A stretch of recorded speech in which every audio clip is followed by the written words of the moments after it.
Streaming starting soon. Streaming starting soon.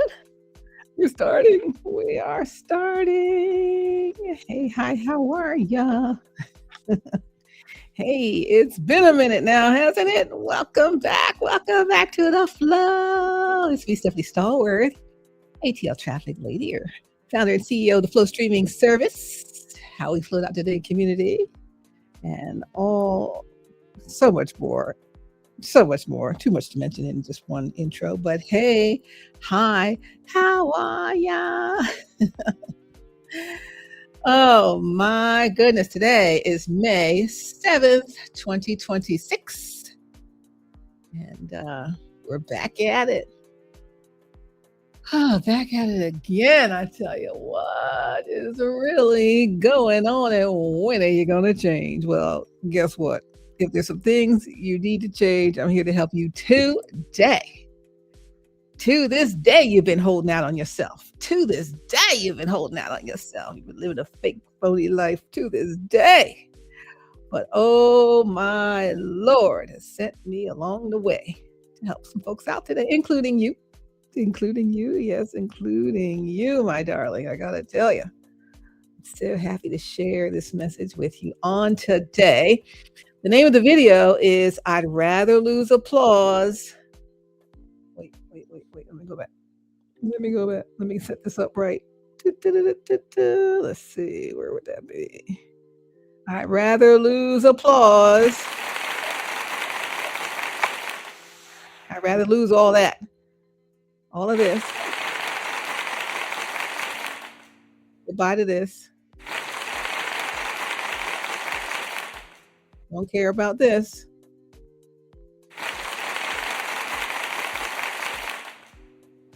I mean, you might like it and care about it, but do you care more about that than you care about yourself? You care about this more? The applause of others, or do you care about yourself more? That is the question. That is the question. That is the question of the day. So again, the name of the video, I'd rather lose applause. I'd rather lose applause than lose myself. What you mean? You're losing yourself. Stop losing yourself in the applause and waiting for the approval, craving the approval, thriving only on the approval of others. Living that fake, phony life. Cut it out. I'm here to tell you. I got a message for you today, and I need you to plug in and listen to this thing. Okay? Save the message. Share the message. It's going to break you free of the chains that held you bound. Okay? I hope my voice makes it through. I don't even have a drink next to me. My goodness. I'm about to make it through. If I have to pause to get us something to drink, I'll do so. But let's get started. All right. So again, it's Stephanie Stallworth, ATL traffic lady. You're watching HowWeFlow.Today TV. Community based on, that's easy for me to say, self-care, wellness, the art of well-being, living your best life ever, which is the life that God created you to live, which is your destined life, which is a life you don't have to take a vacation from because you're doing what God said and how He created you to be. He knew what He planned for you when He created you and what He planned for you to have in your life, who He planned for you to have in your life, and how He planned for you to live your life for it to be at its highest capacity and its best. And manufacturers know what they want their creations to do and how they will work best. Now, when we as the creations decide we're going to do our own thing instead of doing what the manufacturer, our Lord and Savior Jesus Christ, created for us to do, we start messing up, start having some breakdowns, right? We don't operate properly. You don't put the right grade of oil in your car that the manufacturer recommends. You might have some problems in the engine. You put the right gasoline that the manufacturer recommends. You might have some problems even moving the car because you have the wrong thing fueling you. So much the same. God, our creator, created us to live a specific life with a specific destiny, with a specific purpose in mind to help not only ourselves, but to help others. And when we follow what He created us to do to the letter, oh my gosh, imagine how much impact you can really have on others in a positive way. Holding up a fake, phony scenario that's not helping anybody. And more importantly, it's killing you slowly, chipping away day by day, moment by moment. And the chipping gets faster, and all of a sudden, you're nowhere, right? All right, so again, this video is called I'd Rather Lose. Wait a second. Let me get these applause back up. I'd rather lose applause. Oh, thank you. They like Sally Field. I saw her on. I just saw her on Twitter. I guess it was. Someone had a clip of her on Twitter signing autographs or something. Sally Field, when she won the Academy Award. You like me. You really, really like me, or something to that effect. I'd rather lose those applause than lose my doggone self. And I want you to say the same. Say, I'd rather lose applause than lose myself. And lose myself. One more time. I'd rather lose applause. I'd rather lose applause than lose myself. Than lose myself. All right. That's the name of the video. I'd rather lose applause than lose myself. I'm here to tell you, How We Flow Today community, there comes a moment in your life. Woo! This one gonna hit. This one might hurt a little bit, but it's for the greater good. I gotta come straight out with it. There comes a moment in your life when God, the true and living God, Jesus the Christ, the one that we serve, gets tired of you performing. Not if you're a preacher, pastor, not preaching, performing. When He gets tired of you performing happiness, performing loyalty, performing romance, performing strength, performing perfection, performing for people who clap for a version of you that heaven never ordained. Oh, you like me, you really like me. But it's the fake me that you like. Why am I doing that? Performing for people who clap for a version of you that heaven never ordained. There comes a moment in your life when God gets tired of you performing. And there are some people watching this message right now. You're exhausted because you spent years maintaining a false image while your soul has been privately suffocating, right? Come on, let that thing sink in. Turn this video down even a little bit more so you really hear what I've got to say. It's a real deal. All right. So who in here, you can raise your hand, me included at times. I'm exhausted for a lot of reasons. But one reason could be because we've spent years maintaining a false image when our soul's been privately suffocating. I let go of that a while ago, and I'm here to help you let go of that maintaining false image life today. You're maintaining a false image while your soul has been privately suffocating. This is you. You're smiling in public, but crying in private. You're posting all these pictures together, but sleeping in emotional warfare. You're holding hands at events, looking all spiffy, but walking on eggshells at the house. Can I tell you this the way I'm feeling it? I'm telling you, some of you, and you know who you are living in relationships that look like a blessing on paper, but feel like bondage in real life. And I've talked about it many times before in other videos. It's not about what it looks like. Like, how does it feel? You could look all spiffy and everything, but how are you feeling? How are you feeling?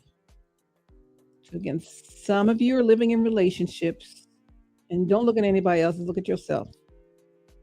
Keep this even in your own mind. Am I living in a relationship that looks like a blessing on paper, but I feel like I'm in bondage in real life?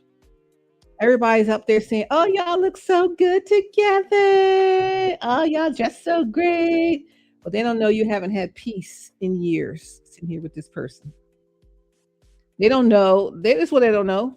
After y'all look so spiffy and shiny, they don't know you dread going home.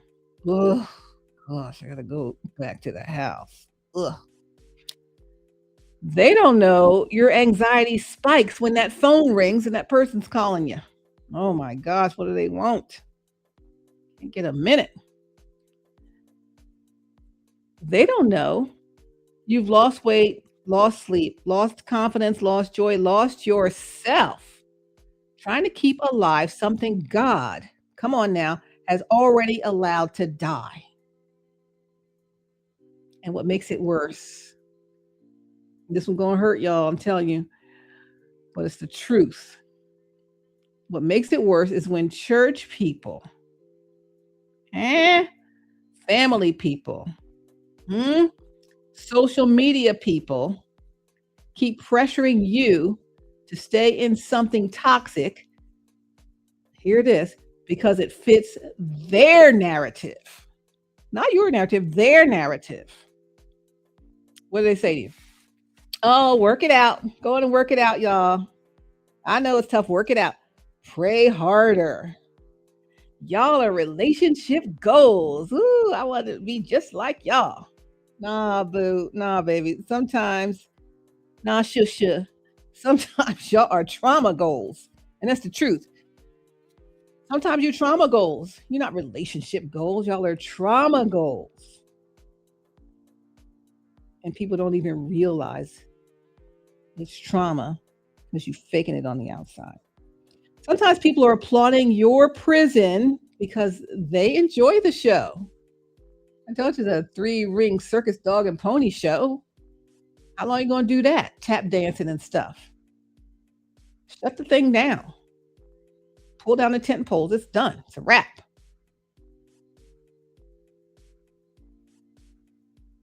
Sometimes people are applauding your prison. Oh, y'all are relationship goals. And you live in a whole trauma eggshell walk every day because they enjoy watching you. And some people know you're in a trauma and they still like watching you because they just want to see what's going to happen next. What's she going to say to him next? What's she going to do to embarrass him next? What's she going to do next? What's he going to say? That's fine too next when he knows it's not fine. Or she, if this is the opposite verb. Sometimes people are applauding your prison because they enjoy the show.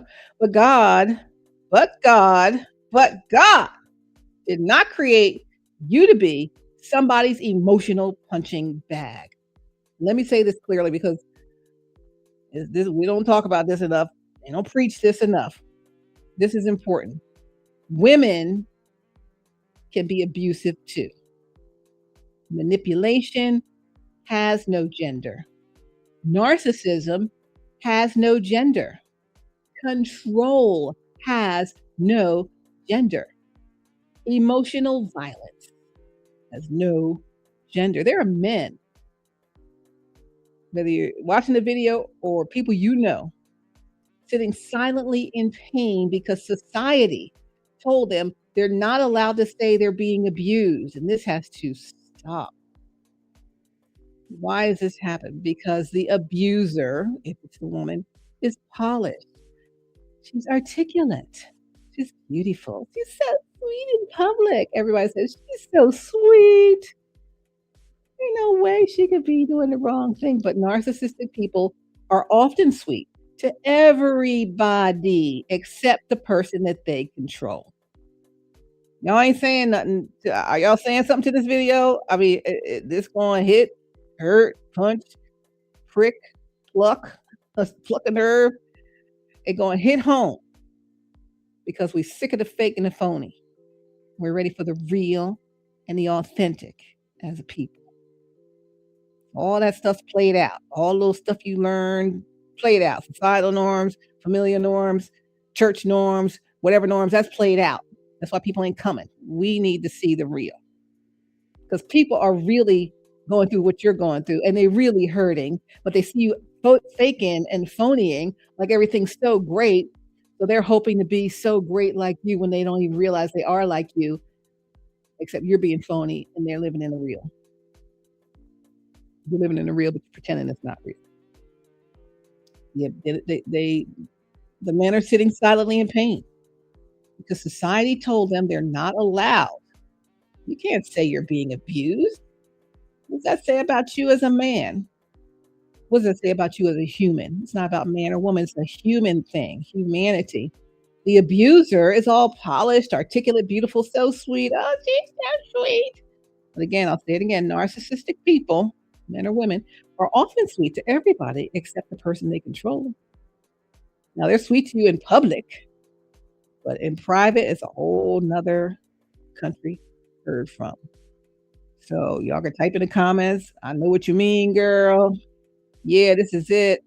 Wow, I'm not the only one. Whatever you need to say, because we are in this thing today.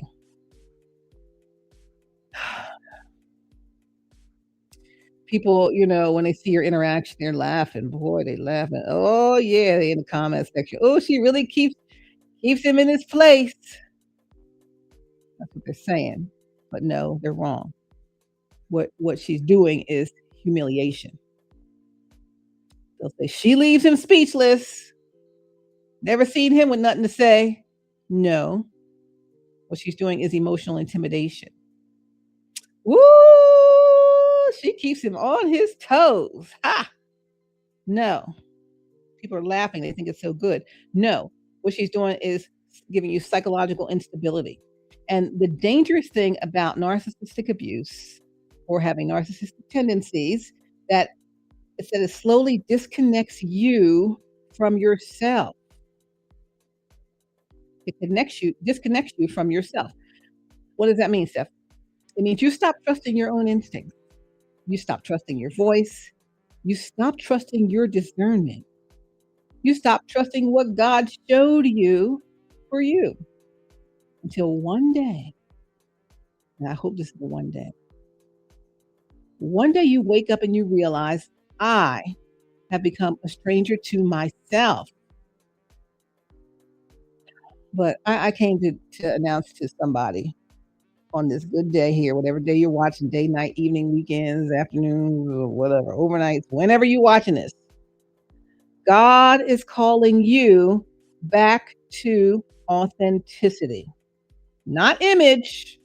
Ain't calling you to no image, authenticity, not performance. He's not calling you to perform. He's calling you to authenticity. Not public approval. He's not calling you back to public approval. He's calling you back to authenticity. Galatians 1:10 says, for am I now seeking the approval of man or of God? Right? I think I did a video. Are you the MOG or the MOW? Are you the man of God or are you the man of the world? Whose approval are you seeking? Come on, man. Can I ask you a hard question? So it's gonna be a hard question.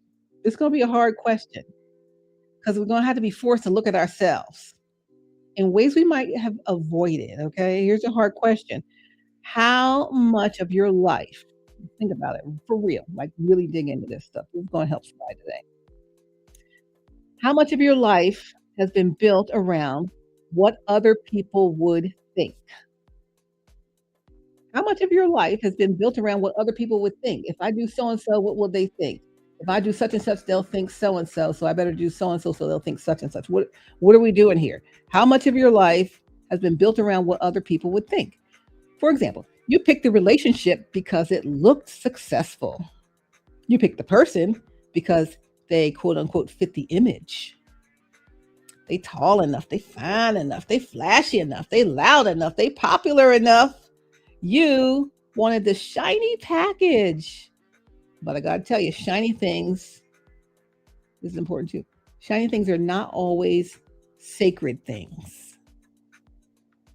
And if you're a person of faith, you're a follower of Jesus Christ, and you're going after the shiny things, they're not always sacred. I'm not saying some shiny things aren't sacred, but shiny things are not always sacred things. Ooh, this one might hurt. Some of y'all married what glittered. So shiny. Instead of what healed. I married the shiny thing. Don't they look good? Don't you wish you had one like this? Yeah, look at it, so glittery and shiny. You wish you had this thing. While it's harming you all day long. Some of y'all married what glittered instead of what healed. Not what looks shiny, but what heals you. And now, you probably didn't believe it at first, or you didn't want to believe it, or you didn't know what to do, but now you're discovering that attraction without alignment becomes affliction. Attraction without alignment becomes affliction. You got to build a body fantasy and ended up living in a nightmare. You're in a living nightmare right now. Be honest. This is the time we're going to be, we stripping it down. We're going to be honest today. I'm trying to get some people delivered out of this space. Get you healed up out of this space. But you've been in the, what I call living in, you're in the kiddie pool. All the kiddie pool stuff and the mess in the kiddie pool. And the chlorine in the kiddie pool. Everything that comes out of the kiddos, it stays in the pool. You down there in that mess. I'm trying to get you to launch out into the deep. The deep end has chlorine. And you ain't got to worry about how deep the deep end is that you're getting into, because you've learned the lessons. We're here to learn the lessons and level up. If you took your swimming lessons, you learn how to swim, it doesn't matter how deep the water is. You don't have to be in the kiddie pool anymore because you know how to swim. So you don't have to worry about how deep the love's going to go, or how deep the beauty is going to go for you in your future, and the goodness in your life that God has for you is going to be. You have to worry about if you're up to it, because you're learning the lessons now. You took your swimming lessons. You know how to swim. Don't matter how deep the water is. Just go swim. That's it. Right? So again, some of y'all married what glittered instead of what healed you. And now you're discovering that attraction without alignment, without the godly alignment, that you might look good on paper, but you ain't aligned in a godly way, becomes your affliction. Got to build a body fantasy, ended up in a living nightmare. Now you live together, you work together, you travel together, you smile together publicly, and you die internally, privately, every day. You age 10 years in 1 year, because stress will do what time couldn't. But hear me now, hear me today, hear me. I know it feels discouraging, but we got to we got to look at the wound, clean it out for you to get healed, okay? We're going to put the bandage on at the end. We're going to wrap it back up, stitch it back up, whatever. We got to open this thing up, get the mess out, get the infection out, clean out the wound, and then get you healed, okay? So hear me. You aged 10 years in 1 year because stress will do what time couldn't. Hear me here. God never anointed you to live imprisoned by, you'll never guess this next word, appearances. God did not anoint you to live imprisoned by appearances. Somebody shout, I choose truth. I choose truth. Say it with me. I choose truth. Truth. I choose truth. I choose truth. I choose truth. I choose truth. I choose truth. I choose truth. I choose truth. And thank God for truth. Come on now. Now shout it like your freedom depends on it. I choose truth. Woo, I probably yelled too loud for the microphone. And truth is uncomfortable. Why, Steph? Because truth will make you disappoint people, get this, who benefited from your pretending. Truth is uncomfortable because truth will make you disappoint people who benefited from you being a fake pretender. When you finally tell the truth, people get angry because your authenticity exposes how fake everybody else has been living. Say it again, Stephanie. Come on, we're healing some people today. When you finally tell the truth about this whole thing, people gonna be mad. Don't be, you mad, bro? Don't be mad. You mad, sis? Don't be mad. People get angry because your authenticity, because you're being truthful with yourself and with your life and what God called you to, exposes how fake everyone else has been living because you finally turned away from it. While you going along on the fake train, everything looking fine. People feel like, hey, I'm benefiting from them pretending that this is good. Hey, I ain't gonna rock the boat. Let them keep pretending. Shucks, I don't care if it's killing them on the inside or not. Let's roll with this till the wheels fall off. Yeah. But you're gonna shut that sucker down. And you're gonna finally tell the truth. And people gonna be mad.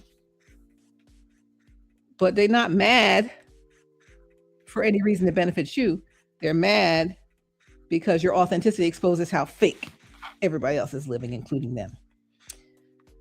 Let's go on. We got a message for you today. Jesus said in John 32, and ye shall know the truth, and the truth shall make you free.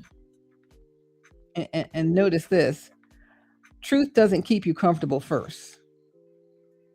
The truth doesn't keep you comfortable first. You're going to tell the truth, it's going to be uncomfortable. They're not going to feel good. But truth makes you free. And let me remind you, freedom is messy before it becomes beautiful. So this ain't going to not hurt. This ain't going to not be hard. This ain't going to be so, I cut it and it's so easy and I'm floating away into joy. You're going to have a little kerfluffle there for a minute, but stay the course, right? And ye shall know the truth, and the truth shall make you free. Truth doesn't keep you comfortable at first. Notice that. Truth does make you free. And freedom is messy. It's going to be some mess in the game. It's already mess in the game, but now the mess going to be public because they're going to be mad, bro. You mad, bro? You mad, sis? They're going to be mad. And the freedom's going to be messy because they're going to be messy before it becomes beautiful. But the truth will be told and people will see that they was faking their affection the whole time. It was blocking you from what God had for you the whole time. The truth is really already out, but it's going to be magnified. It's going to be public. The revolution will be televised. And there'll be a royal wedding this year. But you got to get through this thing first, you guys. Got to get through this thing. So truth doesn't keep you comfortable first. Truth makes you free. Freedom is messy before it becomes beautiful. Let's go deeper. Let's go deeper. I know. You never want to face this thing. But some of you already know who your peace is. And I'm not saying PIECE, you know who that is. I'm saying PEACE. Who is your peace? You know, you can pinpoint the name, the face, the voice of that person right now in your head, although you never told anybody or rarely told anybody. You barely even told yourself, right? But we're going deeper here. So some of you already know who your peace is. You already know who God aligned for your spirit. You already know this. You already know. If you're connected to the Lord, you know your discernment is up. And you heard what he said. You already know who he aligned for your spirit, but because that's his perfect will. But he does give us free will. He'll make us do nothing. He tells us what we could do, what we should do, what is best for us. Jesus, good shepherd knows what's best for me. But it don't mean that we're going to do it. Don't mean I'm going to do it. So some of you already know who your peace is. Write their name in your mind. You don't have to write it on real paper. You already know who God aligned for your spirit. But you rejected them in your free will because they didn't fit your quote unquote public image. They weren't flashy enough. They weren't popular enough. They weren't marketable enough. You thought, what will people say? Meantime, the whole time, that you turned that away and rejected the person that God sent you, your soul was silently yearning for what was real. And you knew it was real. You kept hiding your true feelings. Who's this? I kept hiding my true feelings because I thought the public would never understand my real love story. Is that you? Is that you? So instead, all right, I gotta go back. You thought, what will people say? This is important. Meanwhile, the whole time your soul was silently yearning for what was real. You get a lot of door slamming in this house today. You kept hiding. I'm gonna start again. The enemy trying to distract you from the message. You thought, what will people say? I rejected the person because they didn't fit my public image. I'm gonna put it in as if I'm you. They weren't flashy enough. They weren't popular enough. They weren't marketable enough. I thought, what will people say? Meanwhile, the whole time I'm being you, my soul was silently yearning for what was real. Is that you? I kept hiding my true feelings. Is this you? Because I thought the public would never understand my real love story. Is that you? Raise your hand in the spirit if that's you. You don't have to say it in front of people if you're watching this with others. So instead, this is you. I performed a counterfeit one. A counterfeit love story. You performed a counterfeit love story. But hear this word today. You cannot enter your God-ordained future while protecting a man-made illusion. You cannot enter a God-ordained future while you're protecting this man-made illusion. It's phony. And you're protecting it. You keep propping it up. What's that video? The fake fraud you applaud. You applaud a phony and a fake, and you know it. They know it. A lot of people know, but a lot of people are fooled. And even if you were fooled at first, don't feel bad about it, because they are a pro. They're a master manipulator. This is what they do. They're a grifter. They have history of doing this with other people just like you before you ever showed up and came along. So you're not the only one, but no one went all the way with this thing. They shut it down before it got to the point where you are. So now you're performing a counterfeit love story as a result. And hear me again. Hear the message I'm supposed to bring you. You cannot enter your God-ordained future while you're protecting a man-made illusion. Man-made illusion is what you're living. You cannot move forward while you're still sitting in that. God won't even put your person in your proximity until you clear the decks. At some point, you got to decide. Let me get the sound up here. At some point, you have to decide, do I want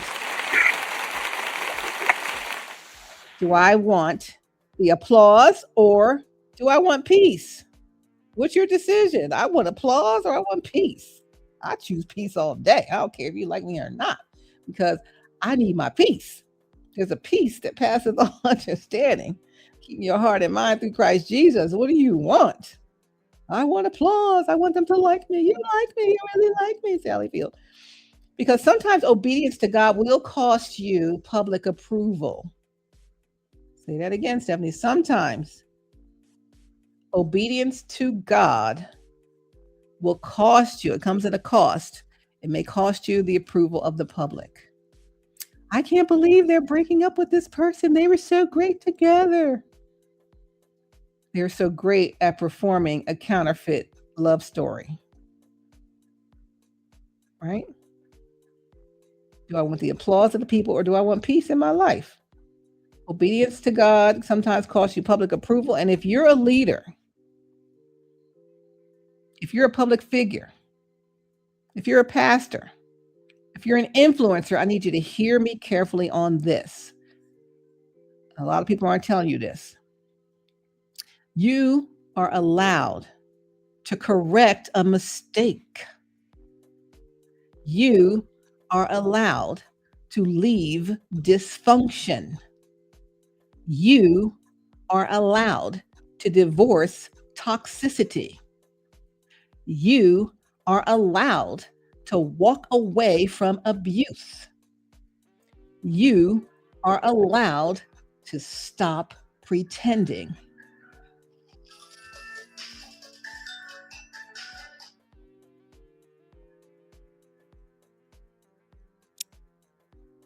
Sorry, my ringer wasn't off. You're allowed to stop pretending, right? So let's think about it. Let's think about it. You're allowed to stop these things? People don't tell you you're allowed to do. You're allowed to correct a mistake. And this is not for everyday people. We're everyday people, and some of us are not. Some of us are leaders in the industry we're in, or just out in front of people. We're public figures, pastors of churches, large and small. You're influencer out there on social media or some other area. Hear me again carefully.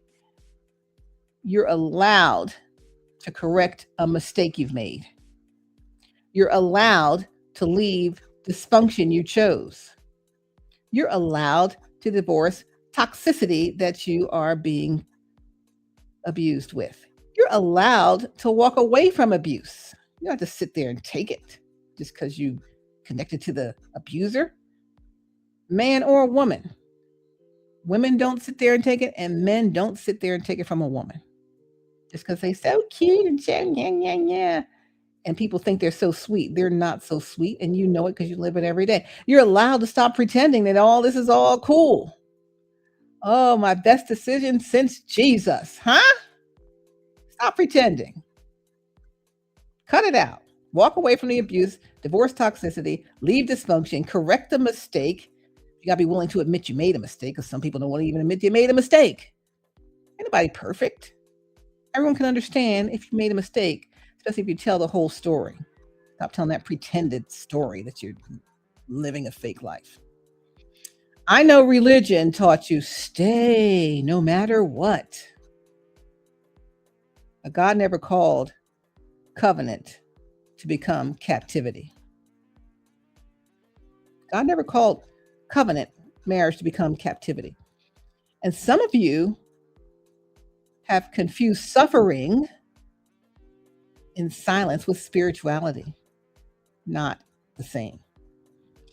Every storm, here's one, every storm is not assigned by God. Oh, we're going through a storm. God got me in the storm. I got to learn something. Well, every storm is not assigned by God. Some storms are warnings.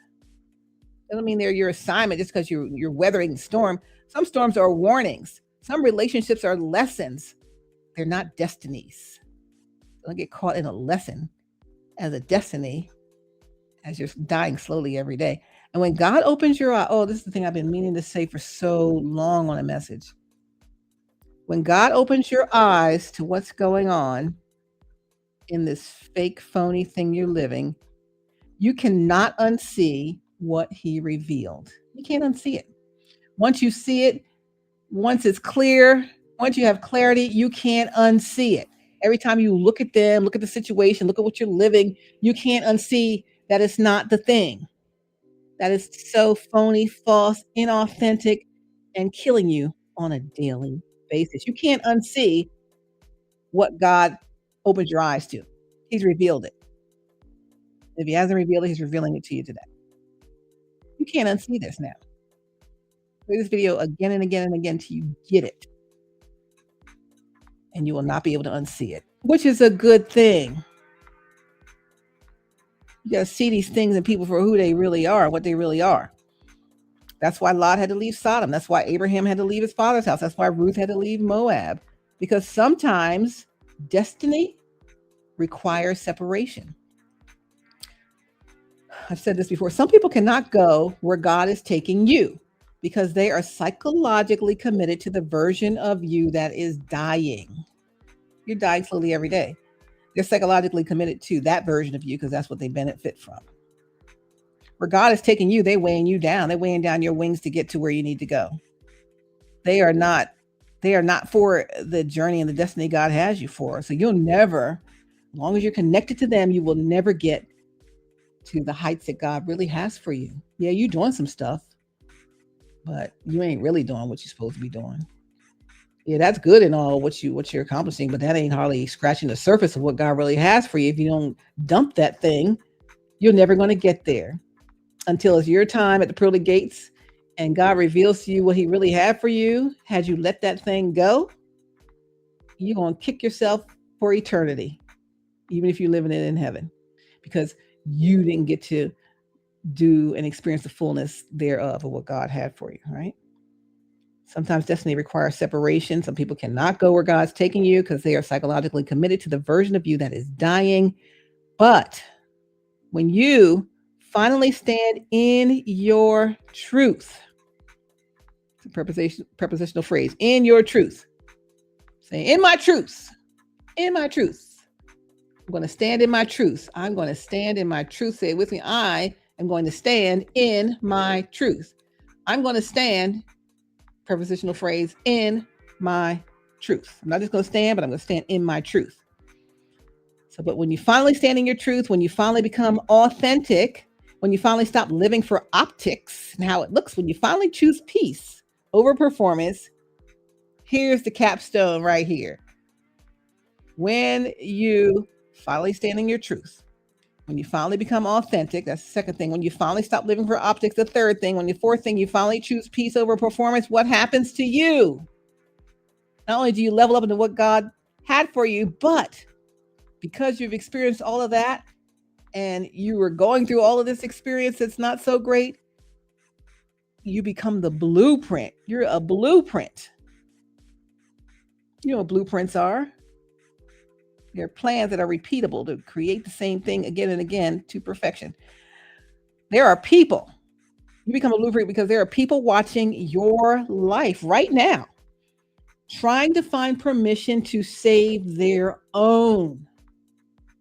Say that again, Stephanie. When you finally stand in your truth, when you finally become authentic, when you finally stop living for optics, when you finally choose peace over performance, you become a blueprint. Because there are people watching your life, trying to find permission to save their own life. And you know what? Your courage to do it for yourself becomes their liberation. Your honesty with yourself and others becomes their breakthrough. Your transformation becomes their testimony. And I believe God. I always say, I believe God. Everybody else tell me, I believe God. I don't know what it looks. I don't care what it looks like. I don't care what you say. I don't care what they say. I don't even care what I say. I believe the word of the Lord. I believe God and what he said. I believe God is raising up leaders in this hour who are no longer interested in quote unquote image management. People will say, I'd rather be authentic than impressive. He's raising up these kind of leaders.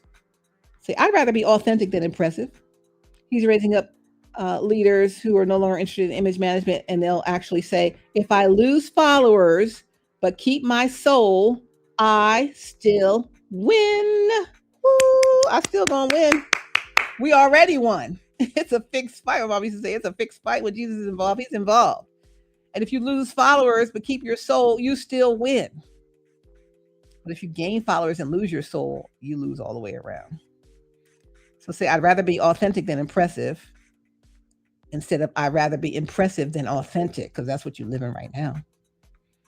Say, if I lose followers but keep my soul, I still win, instead of what you're saying now. If I gain followers but lose my soul, I still lose. You think you're winning, you're losing. God is raising up leaders in this hour who are no longer interested in image management. He is raising up leaders who say, I will not spend another decade dying to maintain a false narrative. Psalm 139 says, I am fearfully and wonderfully made. Do you know what that means? It means God did not create you to be a copy. He created you to be whole. And the enemy's assignment, I think you're learning it more every day. The enemy's assignment has been to make you betray yourself for acceptance. God did not create you to be a copy. He created you to be whole. And the enemy's assignment, whether it's this enemy that you're with now or former enemies or people otherwise in your life and other areas of your life, that's the constant assignment of the enemy. Whether the people are the enemy or the enemy sends these people, whether the people know they're being used by the enemy or they don't, it doesn't matter. There's an assignment the enemy has over your life to make you betray yourself for the acceptance of people. But today, let's clap and give God glory for today. You listen to the right message today. I'd rather lose applause than lose myself is the name of this message. Today, the cycle breaks. Today, the mask you've been wearing comes off. I've been saying they've been wearing a mask because they fake and phony. They not nothing that they portray. Everything they say terrible about your real person is really the things that they are. That's how they know it so doggone well. There's nothing true that they say about who they try to keep you from, right? Nothing true on what they say about themselves, because they are a liar. Nothing come out of them but lies. Satan is the father of lies. And if they are follower of Satan, that's what they are. Because they try to manipulate your free will to choose what you want by manipulating you into thinking what they want you to think. By removing the options away from you or blocking you from them, so you only think that they're the way. By manipulating you to love bomb you and all the other things. We've talked about those before. The enemy's assignment has been to make you betray yourself. You're not betraying me. You're not betraying them. You're not betraying somebody else. You're betraying yourself. Or another way to say, to make you play yourself for acceptance. I can't be played. Anybody try to play me, play themselves. You need to become that same thing. Prince used to say that. Oh, I can't be played. If you try to play me, you're going to play yourself. So the enemy's assignment has been to make you betray yourself for acceptance. The enemy's assignment has been to make you play yourself for acceptance. You played yourself by falling for the false, the phony, and the trickery. And again, don't beat yourself up because you fell for it. That is they shouldn't be the doctor of whatever they're the doctor of. They should be the doctor of acting because they play the long game and they're winning as long as you stay connected to that. You're losing the whole time. It's a slow loss. You don't even realize the water's trickling out. It's a slow leak. Eventually, you'll become all deflated. You won't even know how. They'll move on to the next. They don't care. They don't like you. They don't like your family. They don't like your children. They don't like your friends. They don't like nothing but what they're going to get. They only like themselves. That kind of person only likes themselves. They say they love you. Oh, yeah, but it is not the truth. It is an act. It is a set of lies from a child of the father of lies, or a follower of the father of lies. And you in a faith space, if that's you, and you're connected to the follower of the father of lies, it's a problem. Never the twain shall meet. And if they shall meet, you need to be overpowering it or cutting that sucker off. The enemy's assignment has been to make you play yourself for acceptance. The enemy's assignment has been to make you betray yourself for acceptance. They play the long game. And again, I talked about this movie. I think the video is called To Be or Not to Be, meaning Tubi, the streaming platform for movies. Or to be, are you on Tubi? Are you doing the Tubi thing, or is this not to be? Not to be, is it, Shakespeare, to be or not to be. Listen, on Tubi, there's this movie, I think it's still on there. It was from Candy Burris Tucker at the time and Todd Tucker at the time when they were married. They made a movie called, I think it's called The Pass, where married couple, married 7 years, they decide to bring in a pass.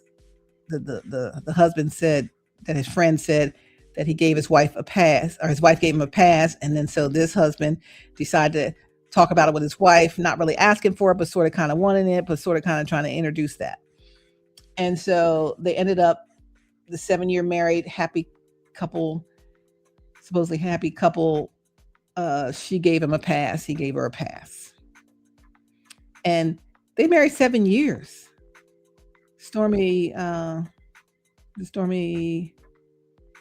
want to say Stormy Wellington. Stormy, Pastor Jamal Bright, you had Stormy on your podcast.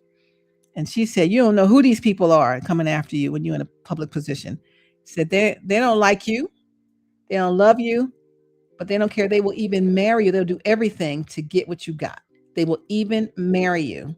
And this movie, not to give the whole plot away, was one of those where they would even marry the person just to get what they want, get their money, get their influence, get their whatever. And I don't mean for a short time. These people was married 7 years. That's a long game. They a grifter, and they had a whole slew of grifters with them, all playing parts, all performing in all of these roles to make it look legit. And they all was out for the money. You know, look that video up by Candy Burris Tucker at the time, not Candy Burris, and Todd Tucker. I think it's called The Pass. And it's about the long game. It's about grifters. And once they were done with this group, with this person, they went on to the next. And then before that, they had somebody else that they grifted. It's how they operate. This is the modus operandi for that person that you're connected to that is a grifter. You're not the first person in your profession that they did this to. And when you cut it off, they'll do like they did with the person back in Texas, for one example, and try to blast you on social media, blast you out for being connected with them. I think someone showed that they blasted out somebody in your profession that they were with, that they were married. The person was married and they were with them. And when they didn't choose to divorce the wife for them, but chose the other option, they had two options, the secretary, then this person that you're with blasted them out. One person here is with, blasted this pastor on social media. I'm just saying, this is not the first time. You just the one that took it the furthest. And that's their assignment. The enemy's assignment has been to make you betray yourself for acceptance. Oh, they love me so much. They feel like we're supposed to be together, because they make it feel that way. That's their job. That's what they do. That is their MO. They're an expert at this thing. They need to win an Oscar. They need to win this Academy Award. Come on now, a daytime Emmy for what they do on daytime TV now. Oh my gosh. What a phony baloney. The enemy's assignment. Let's stick to the deal here. The enemy's assignment. That's just one person's scenario here who's watching, but other people, you might have similar scenarios. Take what resonates with you. The enemy's assignment has been to make you betray yourself for acceptance, make you play yourself. You play in yourself. But today, again, the cycle breaks. The cycle breaks today, even now. Today, the mask comes off. Today, the fake life ends. Today, the people-pleasing dies. Today, the fear of judgment of others dies. Today, the bondage to appearances dies, how it looks. We're going into how it feels. Today, you stop apologizing for choosing life. And hear me today. Hear me now. I know I'm touching some tender spots, but this is so important today. When you finally align with God's will, when you finally embrace your authentic kingdom assignment, when you finally connect with the person who truly brings you peace and purpose, you won't have to force it. You won't have to force it. You're forcing it now. Because what God ordains does not require performance exhaustion to maintain. You're exhausted from performing. God don't ordain that. God ordains things that do not require performance exhaustion to maintain. Real love. I'm searching for a real love brings peace. Are you feeling peace there? No. Real love brings safety. Are you feeling safe, or are you worried about everything you say, walking on eggshells? I'm not sure what to say. I might crack an eggshell and they go off on me. You never know what's going to happen. Boy, I'm going to let you live today. You think I told you I love you first? What kind of person is that? Is that real love? Real love brings clarity, not confusion, not over talking you. Real love does not make you afraid to be yourself. You just be like, that's fine. That's fine. No, not that's fine. That's not fine. Because you can't speak what you really want to say. You got to agree with them or they're going to go off. And even if you do agree with them by saying that's fine, they still go off. Real love does not make you be afraid to be yourself. And here's the part that makes my heart sing. When people see you truly healed, when people see you truly joyful, when people see you truly free and truly authentic, again, it brings joy to my heart and my soul. But here, there's a hard part first. Some people are going to criticize you when this happens because you're going to break free. You're going to be truly healed, truly full of joy, truly free, truly authentic. Some people ain't going to like it. They're going to criticize you. But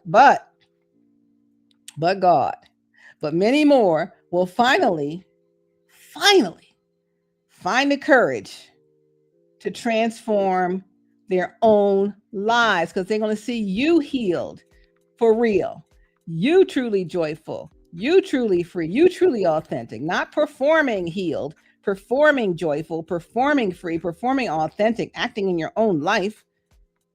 You're going to be really that, truly healed. You'll be truly joyful, truly free, truly authentic. Some are going to criticize you. So what? I've said this before. Other people's opinion of you is none of your business. Everybody got an opinion. Whether you do great or you do poorly, they don't care. They're going to have an opinion. Some are going to criticize you. So what? But many more will finally find the courage to transform their own lives because of watching you do the right thing. Because God didn't just free you for you. He loved you and all. He wanted to free you for you, but not only for you.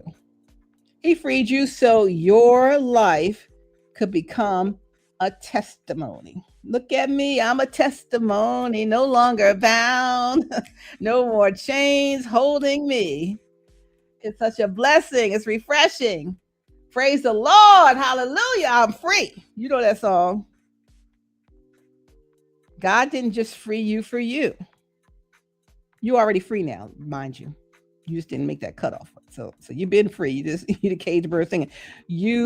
But the door is open. You are free.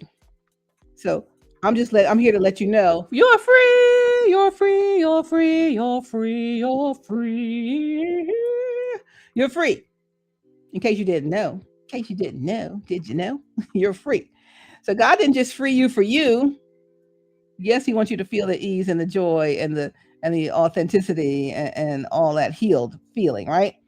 But He also freed you so your life could become a testimony. Your life can become a catalyst. Your life can become a living sermon, a declaration that whom the Son sets free, is free indeed. And you will be a living, walking catalyst version of that verse. If you believe God is calling you into authenticity today, freedom today, peace today, and purpose today, give God the biggest praise you've got. Glory to God. Yeah. I mean that thing. Come on, one more time. Give Him some praise. That's a new praise. Keep this thing going. Keep it going. But yes, indeed. If you believe God's calling you into authenticity today, freedom, peace, purpose, give Him the biggest praise you got. All right? Yes, Lord. Yes. Come on now. Woo! It's a freedom train today. Y'all ain't know y'all was getting on the freedom train today. I'd rather lose applause than lose myself is the name of the video. I'm Stephanie Stallworth, ATL Traffic Lady, founder and CEO of the Flow Streaming Service, and the community, HowWeFlow.Today, which this video is part of. And it's also featured on the Flow at theflowtelevision.com at HowWeFlow.Today instead of .com, .today, period, today. All right, so what comes next? That's a whole big piece. There's a whole big thing. I know it's a lot to take in. You're probably going to watch this 2-3 times. Go back, take notes. What comes next is not just emotion from this message. It is structure. I'm giving you some structure now. We got the message. We feel a certain way. Prayerfully starting to feel free, or that you can become free. That is possible for you. I'm here to give you some structure also. Because revelation without action becomes inspiration that fades by the next day. Oh, yes, I can. I was able to overcome this, and you can too. So I tell my students when we share our stories and they give speeches and sharing their stories of overcoming, persevering, not giving up, all of those things, resiliency and all of those things. If I was able to overcome this, then you can too. And I was able to overcome this. I speak of what I know. I lived this life. Okay. 13 years I lived that existence. And I'm here to tell you, you need to come free. All right. So revelation without action becomes inspiration that fades by the next day. If somebody truly receives this message, you, or even me again, the next step is not dramatic revenge, reckless decisions, public exposure. The next step is clarity. Next step is healing. Next step, strategy. And of course, obedience to God. Let's go over some of these steps here. All right. I mean, you're going to want to take notes. This ain't no joke. Maybe I'll make a little note sheet or workbook for this, because there's 10 steps here. It's a 10-step approach. When I'm bowling, I got the patented 4-step approach. First step, you push the ball out. Second step, you're starting to swing back. Third step, swing. Fourth step, swinging forward, and the ball is rolling down over the little arrow point to the strike zone between the 1 and the 3 pin. Boom, strike every time. This is a patented 10-step approach for you here for the HowWeFlow.Today community and HowWeFlow.Today platform. So we're doing some structure here. Again, it's 10 steps, so we don't lose the inspiration. I know you're feeling a little inspired, a little scared, a little inspired. So we're not going for, if you're receiving the message and this is for you today, what's the next step, Steph? It's not dramatic revenge, even though you might be upset about it. Not reckless decisions or public exposure. The next step is clarity for yourself. This is all for you. It's not for them. Healing for yourself. Strategy, and how do I manage this? Because that's where we sometimes fall. I want to get out of here, but I don't know how. Strategy, and then most importantly, obedience to God. Okay. So number 1 out of 10, stop performing immediately. The first thing that must die is the performance. You don't have to announce your pain online. You don't have to make cryptic posts. You don't have to preach a fake testimony while privately breaking apart. Start telling yourself the truth. Not the social media truth that we see, not the church truth that's parading in front of the dog and pony show every Sunday, not the family approved truth, your truth before the true and living God, Jesus the Christ. Start telling yourself the truth, because healing begins the moment denial ends, not a river in Egypt. The moment your denial ends is when the healing will begin. You can't begin healing until you stop denying the truth. David said in Psalm 51, behold, thou desirest truth in the inward parts. God cannot heal the version of you you keep pretending to be. Come on now, number 1. Number 2, second step, separate God's voice from everybody else's voice. Separate God's voice from everybody else's voice. Some people have spent too much time, you, me, all of us, we spent too much time listening to family expectations, church pressure, public image management, relationship guilt, fear of embarrassment because we made a mistake, cultural norms, that we no longer know what God actually said. So now comes the season of quiet. Less noise, less explaining, less defending yourself.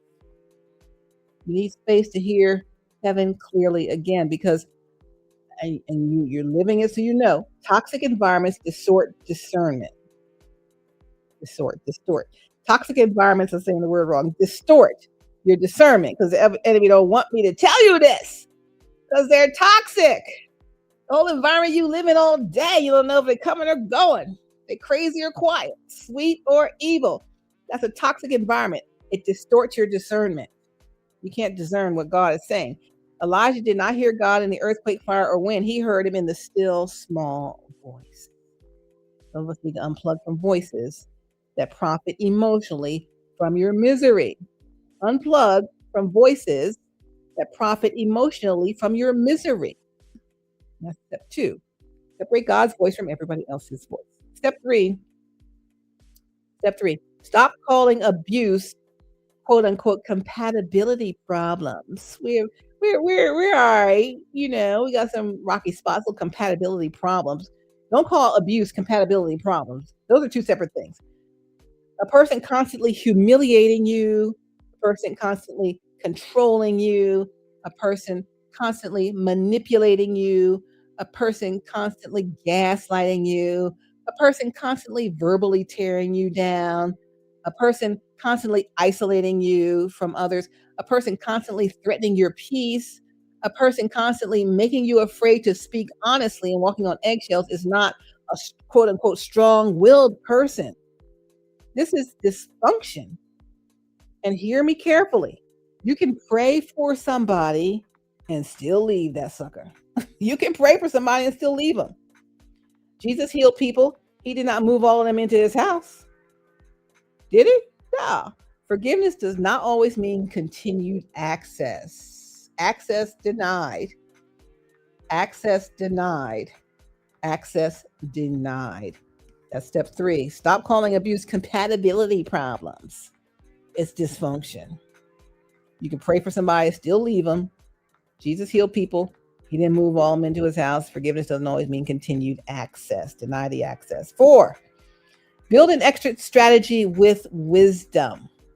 If this relationship or this marriage is emotionally, verbally, psychologically, financially, or physically dangerous, those are all forms of abuse. People think only if they're beating on you or harming you physically is it domestic abuse. That's domestic violence, but domestic abuse is more than that. If you Google the power and control wheel, which I talked about many times in other videos, it will explain to you all of the areas that are considered domestic abuse, that some we may not consider it because we think it's compatibility issues. So if the relationship or marriage is emotionally, verbally, physically, psychologically, financially, or physically dangerous, any of those areas, not all, any, get wise counsel, seek licensed therapy, document the patterns if you need to, create financial stability for yourself if you need to, build emotional support, protect children if they're involved, and seek safety first, especially if the abuse may escalate once you try to cut them off. Freedom without wisdom becomes chaos. So even if you get free and you're not building an exit strategy with wisdom, it becomes chaotic. God is not asking you to destroy your life impulsively. Don't do it on impulse. Build an exit strategy with wisdom. He's calling you to walk in truth strategically. You know how to plan. Come on and plan that thing. Let's go. Step 5, prepare for misunderstanding. Step 5, prepare for misunderstanding.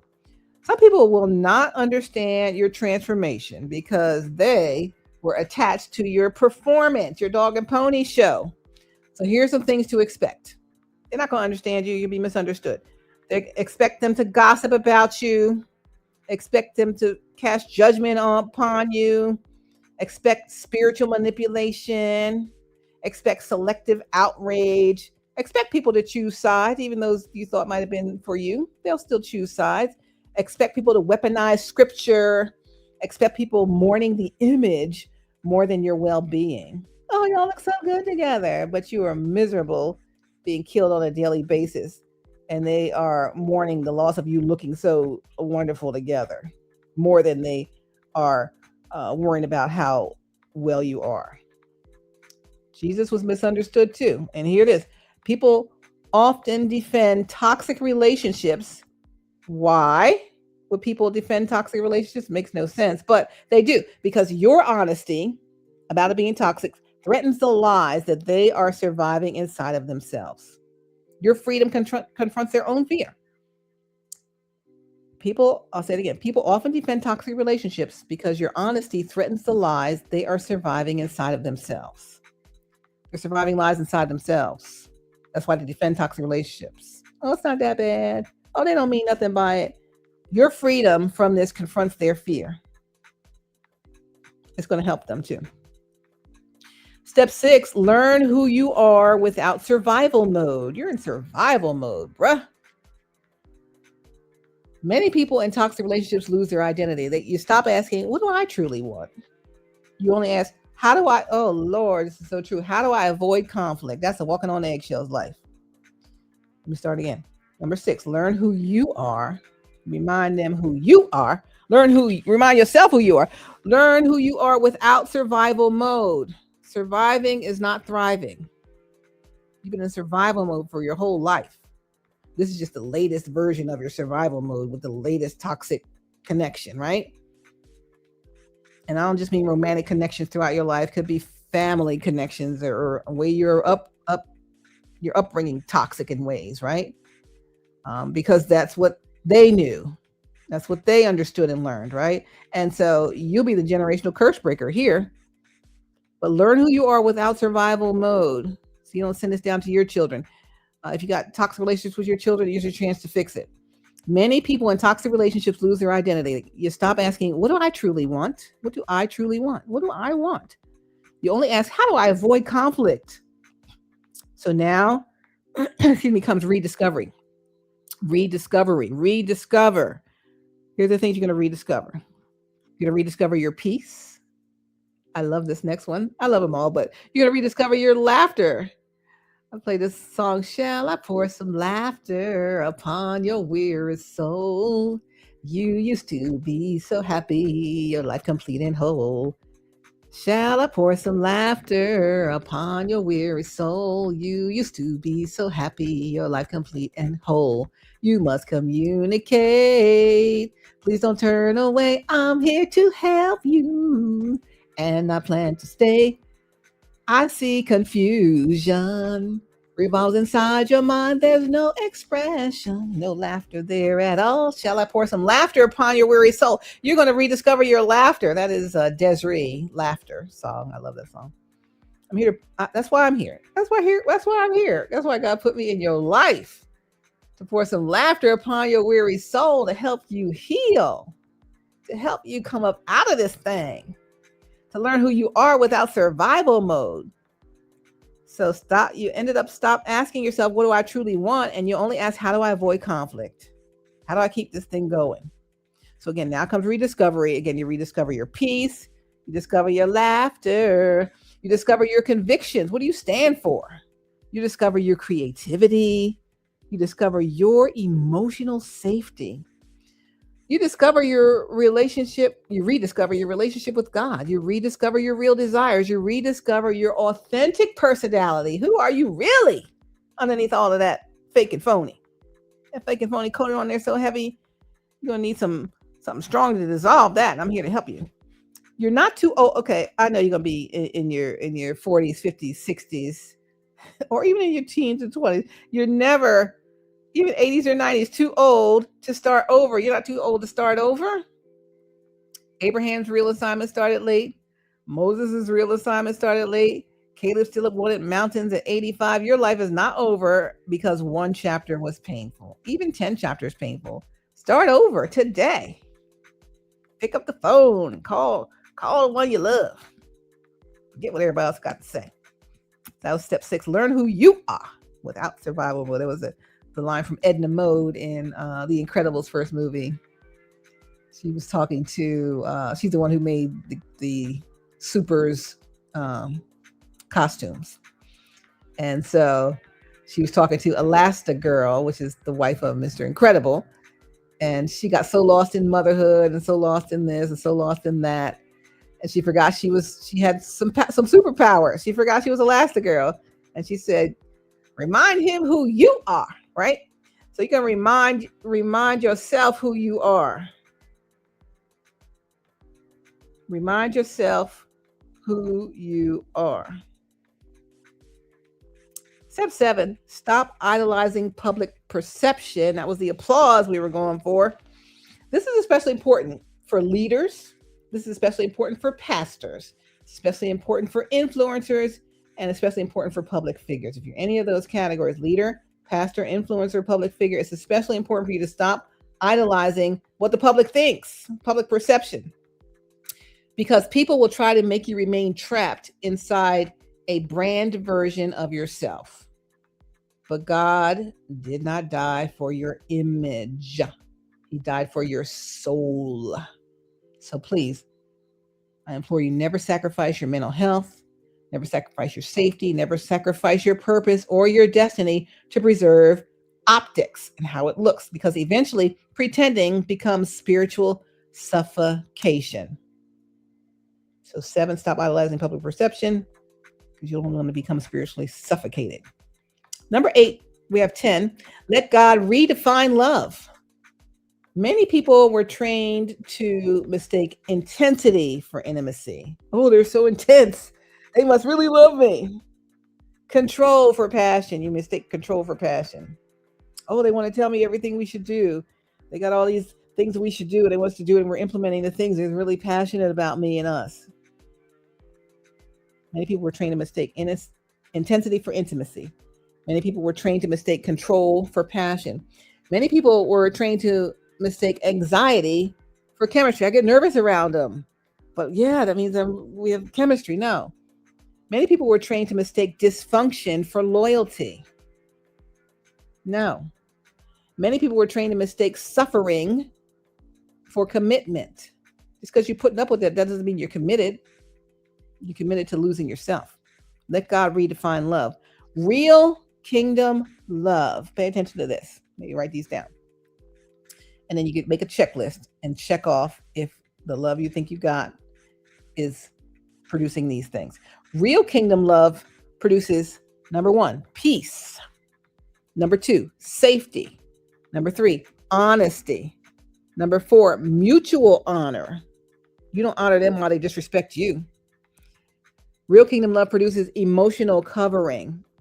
They're not blasting all your business out to the public on socials, on videos, in front of the people every week. That's not emotional covering. Oh, the man to go up was nervous. Well, of course. Come on now. Real kingdom love produces spiritual alignment, and real kingdom love produces freedom to be authentic, freedom to be your authentic self. Love should not require you to disappear. You don't disappear for love. That's not real love. Let God redefine love. Real kingdom love is one thing.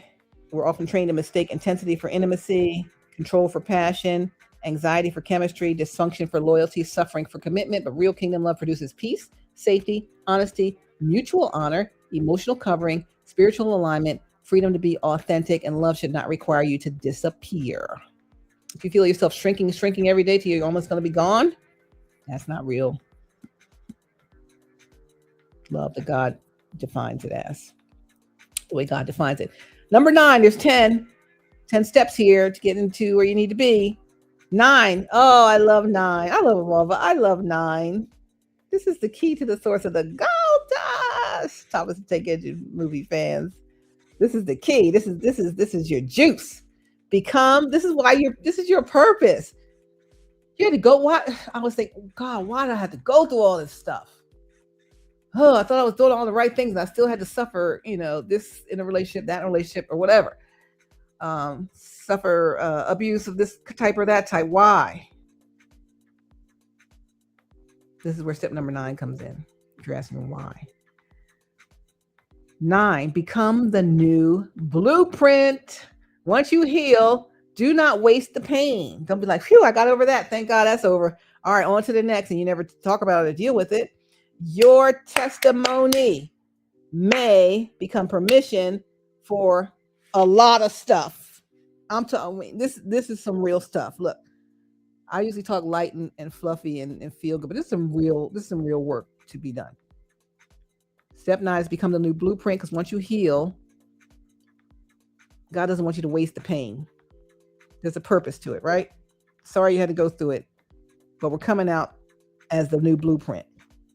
Your testimony may become permission for 6 things here, and maybe more. Your testimony, once you heal, don't be like, phew, that's over with, and don't talk about it. Your testimony may become permission for abused men to finally speak. You're giving abused men a voice if you speak about your abuse as a man being abused by a woman. Really abused by anybody, but in this case, I was speaking about in that area. Your testimony may become permission for abused men to finally speak. Your testimony may become permission for abused women to finally leave. Your testimony may become permission for leaders to stop performing. There's so much fake. We're sick of the fake. Oh, look at the fake. No one's transformed by the fake. My best decision since Jesus. Oh, so this and so wonderful and that. Aren't they so wonderful? No, they're a whole nightmare, and say so. Your testimony may become permission for believers, especially if you're a pastor, a leader of a church. Your testimony, once you heal and don't waste the pain, may become permission for believers to seek therapy because they see you seeking therapy. Not because they hear you say seek therapy and you don't do it. You're the new blueprint. Your testimony may become permission for people to choose authenticity. People live in this fake stuff. Social media is fake. Everything's fake. People be fake. Things gotta be fake to be successful. Be fake. Gotta look so good because so it's all fake. Meanwhile, the people out here watching you living real crazy lives with real things that go on, and y'all painting a perfect relationship goals picture when you're really trauma goals. Your testimony may become permission for people to choose authenticity. Your testimony may become permission for families to break generational dysfunction. I said that earlier. It's your chance. If you learn what you learned from your parents, because that's what they learned from their parents, and that's how they be treated by their parents and so forth, and you got kids, and you passing the same mess down to them, the same dysfunction down to them, leaving some of them out, only talk about a few of them, the rest of them nobody know about, the rest of them aren't celebrated like the other. I mean, come on. That's dysfunction. I don't care how you say it, how you look at it. I don't care if you're mad because I'm saying it. That's not right. That's not fair. And how would you feel if it was done to you? And maybe it was done to you. Who knows? But how would you feel? You got a bunch of siblings and dad's only talking about these 3 or these 4. Not talking about me. Not acknowledging me at all. Like I don't exist. Or denying that I exist. Or I only exist in private, but not in your public life. And you're a public figure. What are we doing? Your testimony, once you heal and not waste the pain, because you're putting the pain on your kids, your testimony may become permission for your family and other families to break generational dysfunction. Don't let your kids do what you're doing. Children learn what they live, not what you tell them to do. We're only doing this for the public because I could only talk about the kids I had in my marriage. I can't talk about kids I had outside my marriage. Well, I did talk about a couple of them outside my marriage, but the rest, it was just from flings or whatever, little relationships but no marriage. I'm not going to talk about them. But they're still people. They still live. I got all these daughters. I got one son I don't talk about. One son that I'm not going to acknowledge. And let's say you were a son who was, had a hard time because you didn't do so well, maybe in the beginning of life because of whatever reasons. And so then you continue to make these mistakes, and then people and your family and other people begin to look at you a certain way. You're doing the same thing to your own son if you have a son. You aren't even acknowledging them publicly. If you got a whole bunch of daughters and one son and you're a man, that's the name legacy passing down. Your daughters are going to get married and give away your name. But you got a son and you're generationally in your industry, huge and fully successful at what you do over the generations, whatever generation you are, 3rd generation, whatever. And maybe they're the 4th generation that's going to carry your name, your family name. And who knows what generations come from them or any of your other of your children. Come on now. What are you doing? You're systematically wiping yourself out. You're wiping the name out, wiping your last name out. I'm not even going to pay attention to the son that's going to carry my name. Not publicly. I'm not going to pay attention to them. But what are you crushing that God put in them? What are you smothering that God put in them? What light in them are you putting out? And I got special needs kid on the spectrum. I know what that whole thing is about too. And often, and this is not for everybody, but often fathers I've found will diminish what the special needs are, especially on the spectrum, autism spectrum, I'm speaking of. Oh, there's nothing wrong with them. They just need to behave. They just need to. And you as a father, I'm telling you what I lived. I was married, son on the spectrum, and the father did never believe what was being told to them by the doctors. They just want to, chalk it up to they're choosing to behave this way or whatever. But no, if they're neurodivergent instead of neurotypical, then you got to understand them as who they really are. And maybe that doesn't come out of a vacuum. So maybe part of it is what you have that you don't even know, right? And so we got to look at it. So maybe part is what I had, maybe part of what their dad had, maybe somewhere up in the line, who knows? But you don't love them less or treat them poorly because they don't behave a certain way, especially if they're on the spectrum. They're not going to behave like everybody else behaves. Their brain is wired differently. They think differently. They learn differently. They understand things differently. And this is what was April Autism Awareness Month, I think. A great book for people on the spectrum. A great book for people on the spectrum is called "Look Me in the Eye." I forget who it's by. And then a great movie is still streaming for people on the spectrum is Temple Grandin. I forget what it's called. Temple Grandin. And she has Asperger's syndrome on the autism spectrum. I don't know if they still call it Asperger's syndrome. They call it something else.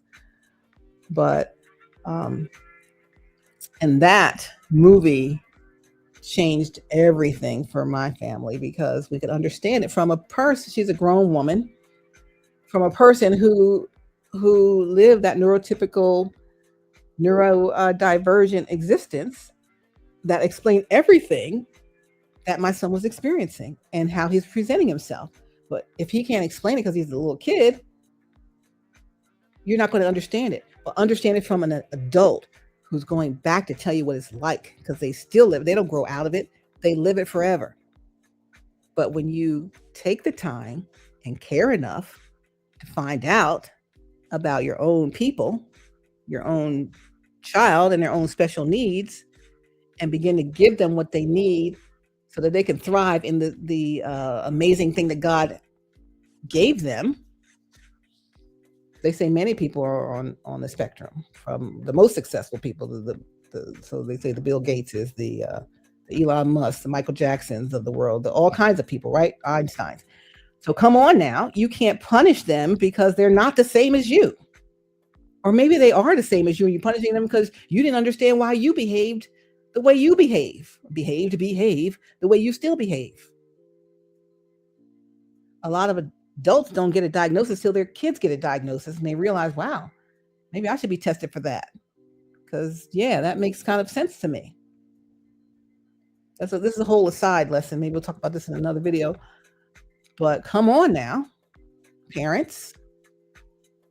If you have a child with, on the autism spectrum, you can poo-poo autism spectrum all you want. You can say they could ignore it all you want. If they need doctor treatment and a medication for a little while, that's what they need. There's a lot different and diverse about them and how they process things and what they need and what they can handle that you think you handle one way, they handle totally different, or they receive it differently. They understand it differently. They process it differently. And they might have a better way than you. And you don't even know it because you're not giving them a chance. You're just telling them to conform to the way you want them to be. Let them be who God intended them to be. God don't make mistakes in what he does and how he creates us. And maybe they're the one that's going to change everything up your family upline that might have not been right. Because you're giving them the chance to be who they are and for you to learn from them. We don't just teach our kids, they teach us too. Especially in that scenario. There's a lot to be learned. A lot to be learned. Let them get the full bank of testing. Get the full neuropsych report.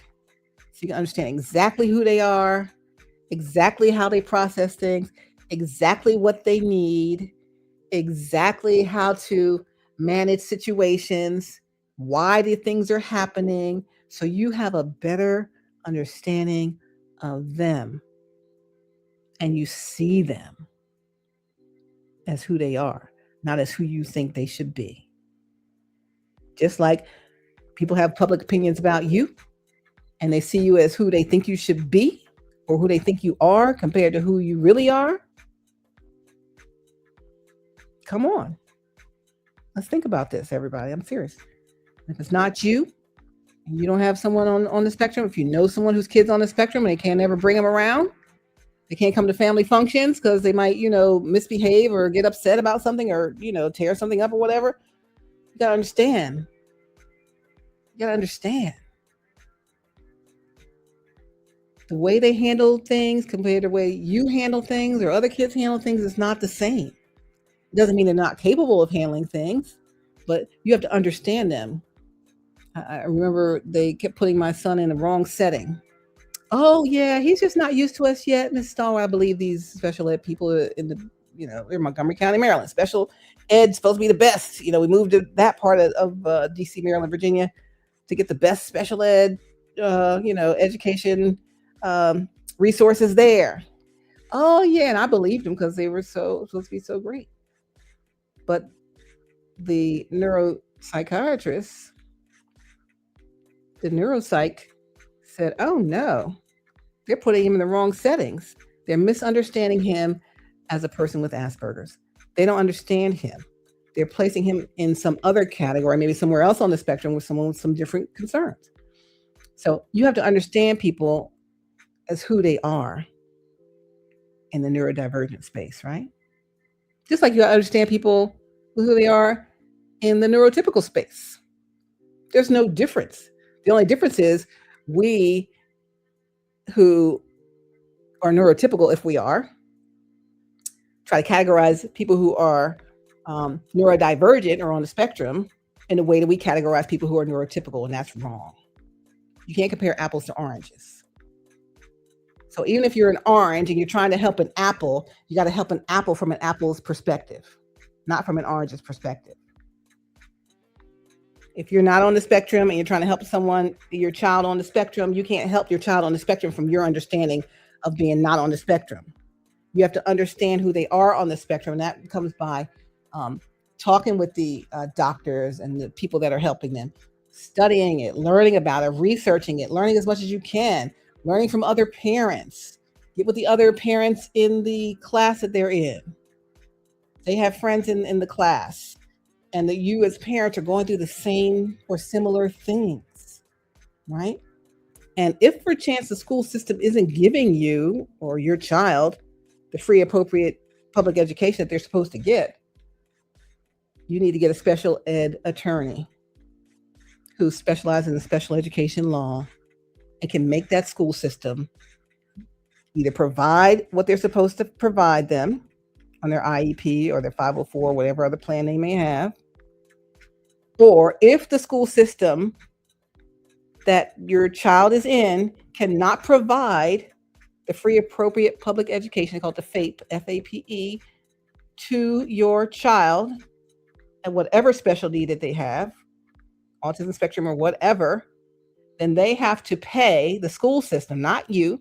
The school system has to pay an outside system, maybe another specialty school, to let your child go there for free because your child's entitled to a free, appropriate public education, FAPE.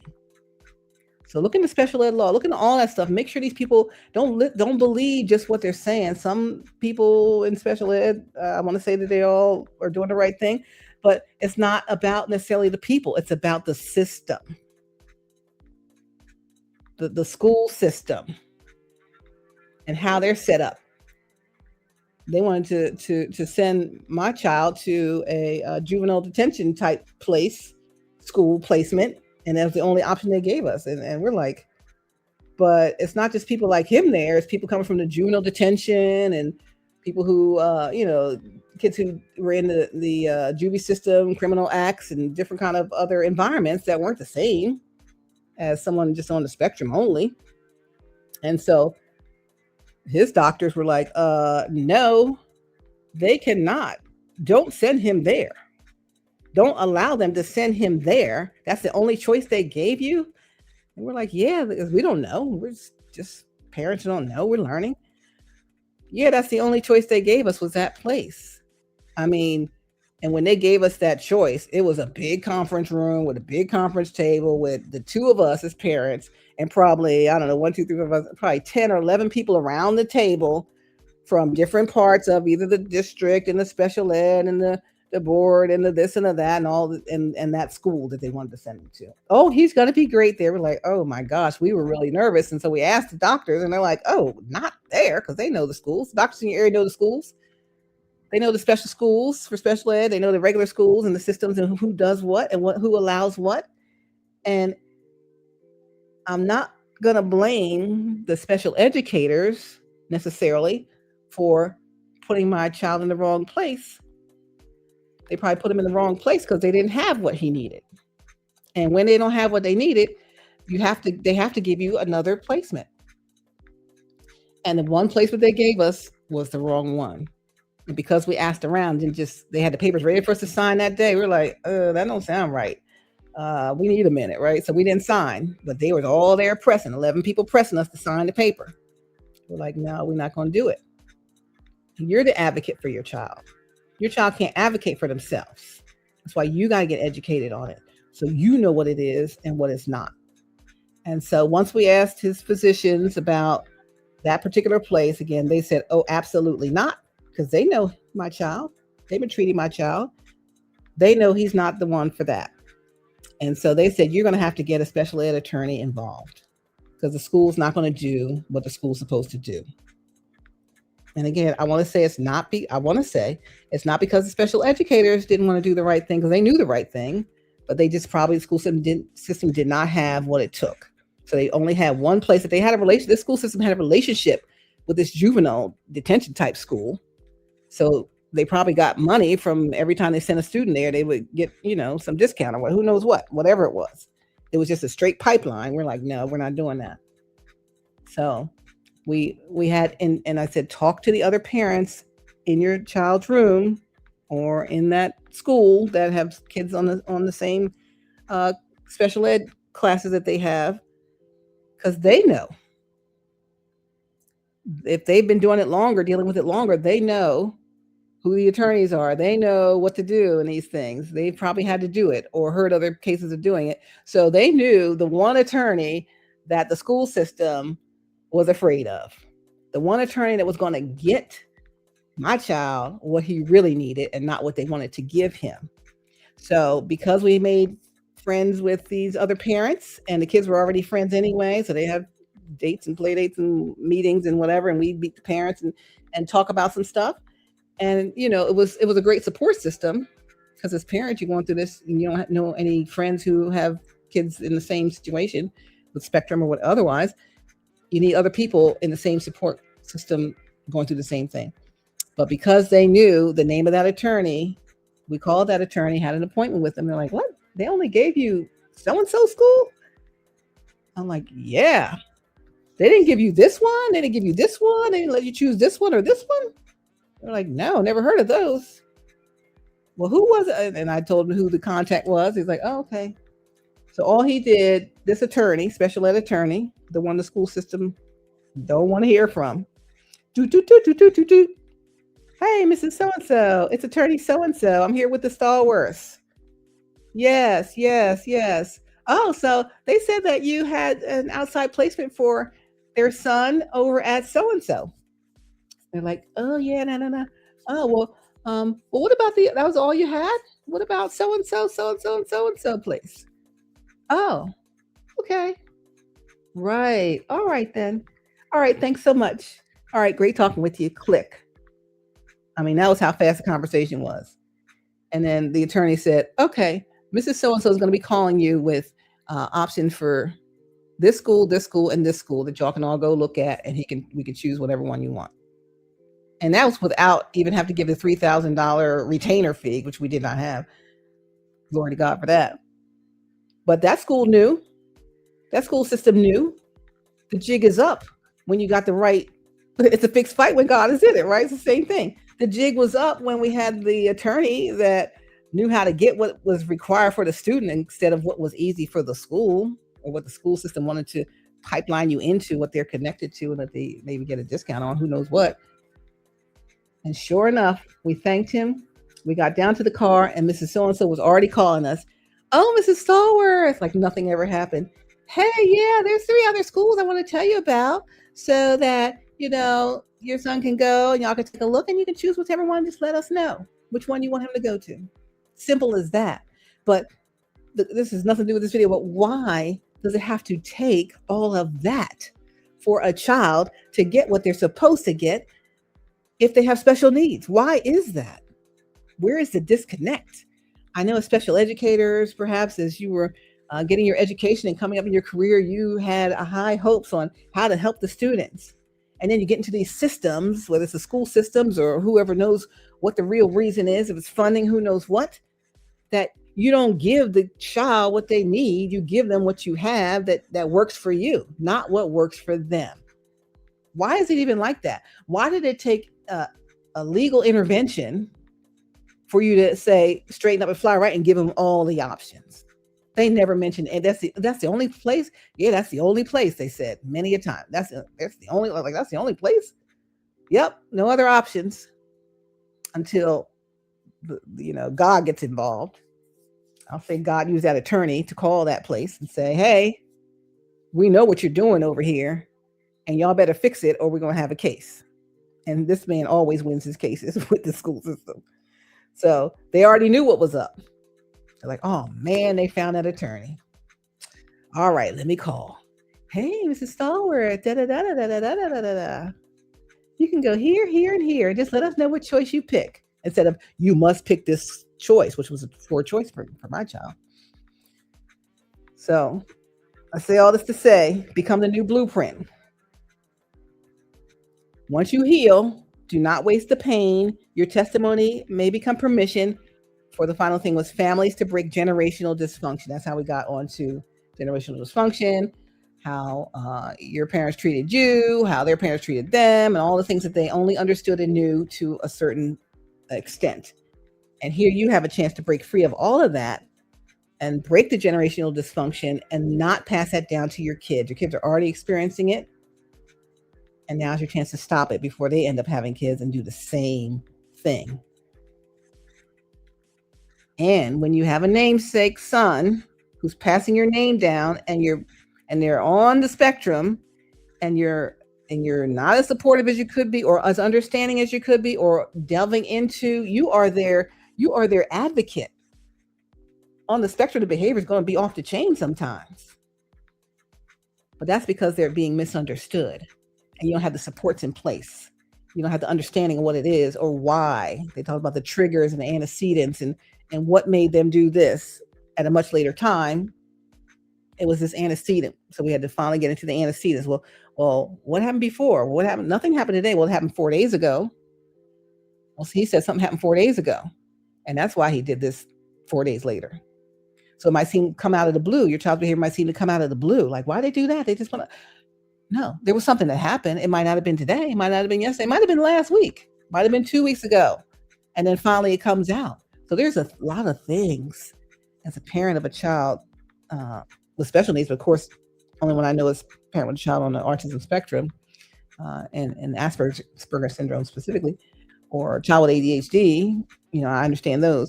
I don't understand all special needs, but I'm telling you, you got to understand what it is. You're the parent. They can't fend for themselves. You're their advocate. You stand for them. You make sure that they're getting what they need to get. And if you don't understand it, find out, research it, talk to other advocates, talk to people in the industry. Don't just talk to the school system, because the school system is going to tell you what they're going to tell you. And if you're not married to the other parent, y'all going to have to work together, because you are the only protection they have. You're the only ones that are going to set things up and understand and love them the way they need to be loved. The school system going to love them because they love kids, but guess what? They're not their kid. This is your kid.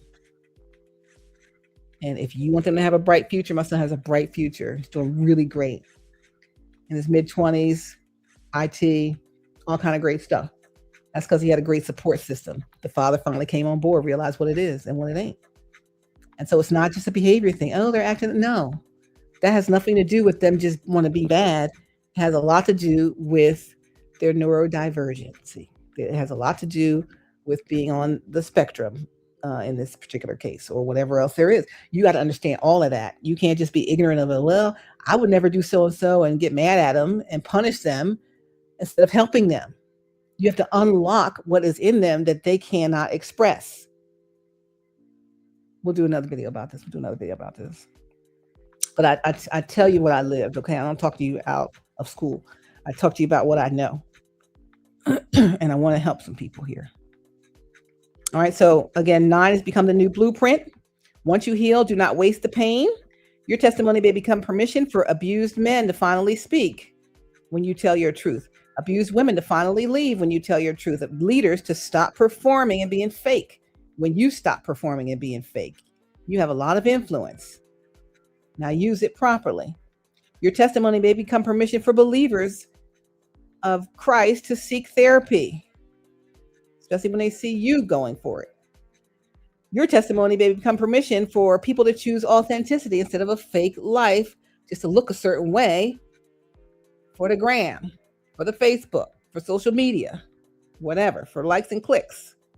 And then they shut the camera off. It's a nightmare. We've seen all of these terrible domestic violence situations where on social media, a couple looks like they're so happy, and then one of them ends up killing the other one, unfortunately, because what's going on at the house is a totally different story. And no one knew.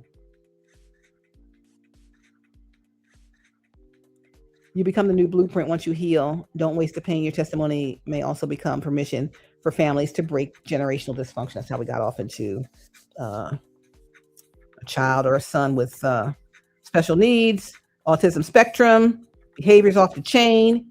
It's your job, Dad, to join in with Mom and stand in the gap for your child.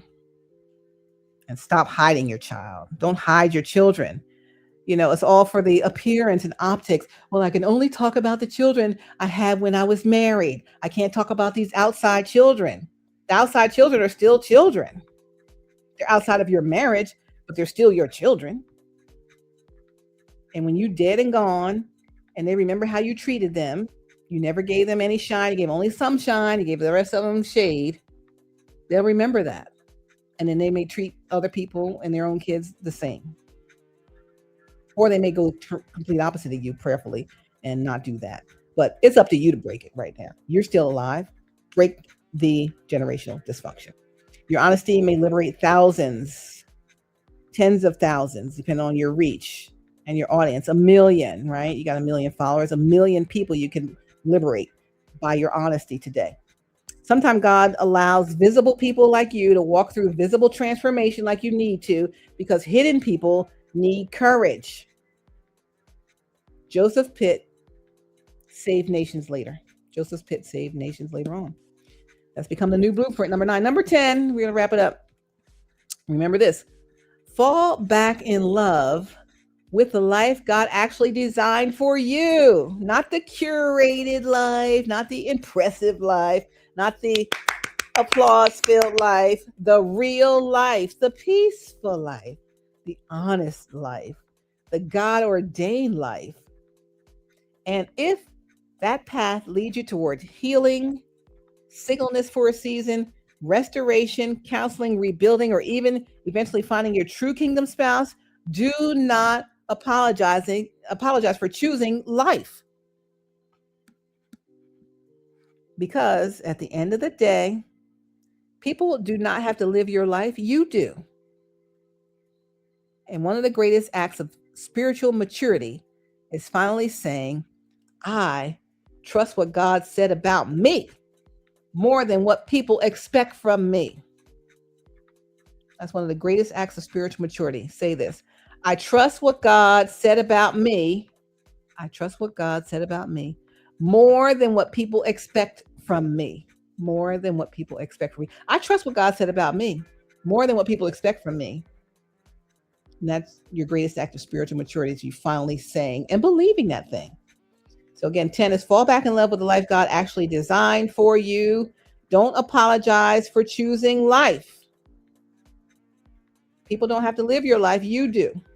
I always say in these videos, and whose life is this? Yours. And who gets to choose what you do in your life? You do, not your parents after you're grown, not your relationship partner. Y'all could agree on some stuff, but if it is toxic, you get to choose it on your own. Okay? You choose, not the public, not your bosses, not your friends, not just any old person on the street, not just other people's opinion. Other people's opinion, you, none of your business. What does God say about you? I want to say, what do you say about yourself? Because how do you talk to yourself about yourself? And I always have said, and people also say now, give yourself some grace, because we're not perfect. So don't beat yourself up. Oh, Steph, that was so dumb. How come you did that? Oh, I can't believe you did that again. Oh, why can't you get this right? No. Wow, Steph, I can't believe I messed that up again, but I did. But the thing is, I did learn from it. So I know next time I won't do this, but I'll try that. And then, I say continuous improvement over time, right? What I'm learning in my studies in my second master's degree is about minimum viable interventions, MVIs. What's the minimum viable intervention that's going to make a change? What's the minimum you could do that's a viable thing that could make the change? So you don't have to eat the whole apple at once. I'm just going to make a little nibble in this apple is part of eating the apple. And it is eating some of the apple, so I can see the change. A little nibble is out of it. It's still a whole apple, but minus a nibble.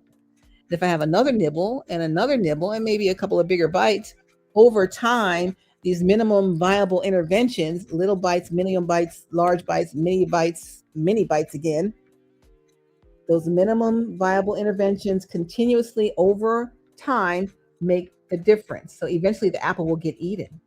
You don't have to eat it all in one fell swoop. You don't have to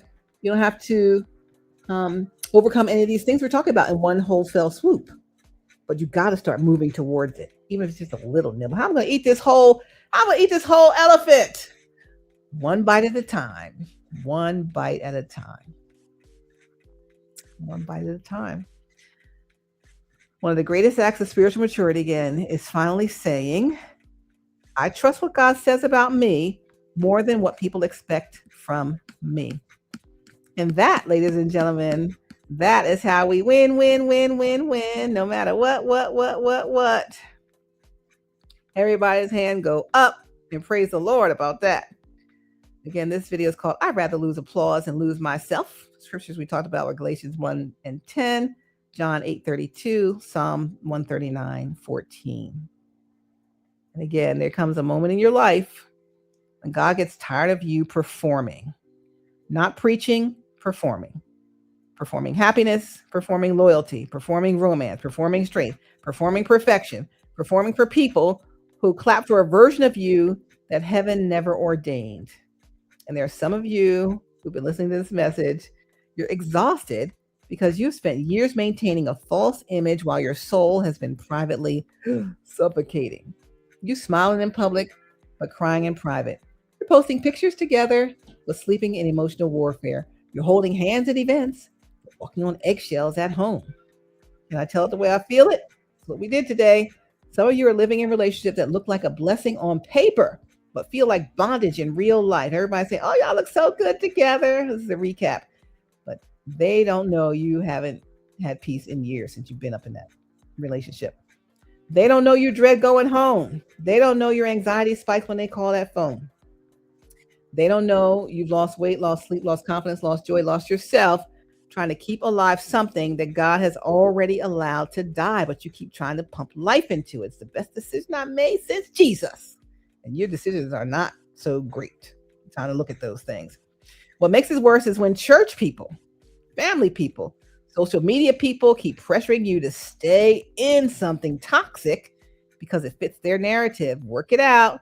Pray harder. Y'all are relationship goals. Nah, baby. Sure. Sometimes y'all are trauma goals. And that's what I'm looking at with you right now. Some people, sometimes they're applauding for your prison because they enjoy the show. You think they sitting there coming in every week because they think you happy? No, they want to see what that trick gonna do next. What they gonna do next? What they gonna say next? How they gonna act today? What they gonna be prancing around doing now? What lies they gonna tell? How many times they gonna make them walk on eggshells? Sometimes people are applauding your prison because they enjoy the show. God didn't create you to be somebody's emotional punching bag. And let me say it clearly, because we don't talk about this enough. Y'all don't preach about this enough. Women can be abusive too. Manipulation has no gender. Narcissism has no gender. Control has no gender. Emotional violence has no gender. There are men sitting silently in pain because society told them they're not allowed to say they're being abused because the abuser is so polished, so articulate, so beautiful, so sweet in public. Everybody says, she's so sweet. She's so sweet. But narcissistic people are often sweet to everybody except the person they control. That's you. Y'all ain't saying nothing to me in here about this, but I'm telling you, this is what we had to say today. This is a quick little last recap. People are laughing. Oh, she really keeps you in your place. Pastor, leader, teacher, whoever you are. Nah, that's humiliation. They're humiliating you. She leaves him speechless. I ain't never seen him speechless. No, that's not good. That's emotional intimidation. Oh, she keeps him on his toes. I ain't never seen you on your toes like that. No, that's psychological instability. And the dangerous thing about narcissistic type abuse is that it slowly disconnects you from yourself. You stop trusting your instincts. You stop trusting your voice. You stop trusting your discernment. You stop trusting what God showed you until one day you wake up and realize, I have become a stranger to myself. But I came here to announce to you today, God is calling you back to authenticity. He's not calling you to image. He's calling you to authenticity. Not calling you to performance, to authenticity. Not calling you to public approval, authenticity. Galatians 1:10, for am I now seeking the approval of man or of God? I said, are you the man of God or the man of the world? And I'm asking you a hard question for the last time today. How much of your life has been built around what other people would think? You picked a relationship because it looks successful. Pick the person because they fit the image. Tall enough, fine enough, flashy enough, built the body enough, loud enough, popular enough. You want the shiny package, but shiny things are not always sacred things. Some of y'all married what glittered instead of what healed you. And now you're discovering that attraction without godly alignment becomes affliction, and you're afflicted. You got the build a body fantasy that ended up living in a nightmare. Now you live together, y'all work together, y'all travel together, y'all smile together publicly, die internally, privately. You can't get away from them. You age 10 years in 1 year because stress will do what time couldn't you stress all the way out. But hear me. Here's the hope. God never anointed you to live imprisoned by appearances. Come on, say, I choose truth. Shout it like your freedom depends on it, because it does. I choose truth. And truth is uncomfortable, because truth is going to make you disappoint people who benefit from your pretending. There's people who benefit from this false thing you got going on. A lot of them.